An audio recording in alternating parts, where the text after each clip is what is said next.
বাংলাদেশের রাস্তায় গত ২৪ বছর ধরে রাজত্ব করছে দুটি গাড়ি, একটা হচ্ছে টয়োটা এলিয়ন এবং টয়োটা প্রিমিও।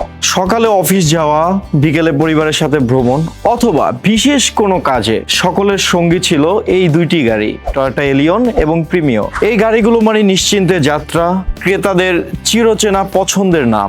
বিশ্বাসযোগ্যতা, কমফোর্ট এবং পারফরমেন্সের জন্য এই গাড়িটি ছিল কোটি কোটি ক্রেতার পছন্দের তালিকার শীর্ষে। এই গাড়িগুলো প্রমাণ করেছে এটি একটি গাড়ি নয়, এটি হচ্ছে একটি অনুভূতি। অনেকের জীবনের প্রথম গাড়ি ছিল টয়োটা এলিয়ন এবং টয়োটা প্রিমিও। আজও কিন্তু তাদের পছন্দের তালিকায় এটি এখনো অনেক প্রিয় হয়ে আছে।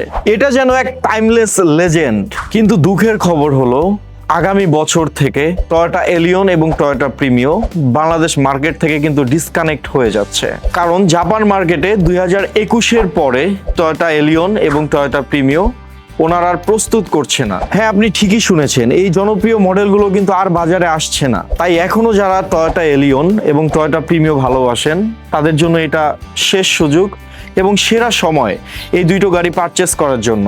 যারা আপনাদের ড্রিম কার টয়োটা এলিয়ন এবং টয়োটা প্রিমিও নিজেদের গ্যারেজে রাখতে চান, আপনার পছন্দটিকে প্রাধান্য দিতে চান, তারা দ্রুত আমাদের সাথে যোগাযোগ করুন। সরাসরি জাপান মার্কেট থেকে গাড়ি পারচেস করুন অথেন্টিক অটোস বিডির সাথে। ধন্যবাদ। আসসালামু আলাইকুম।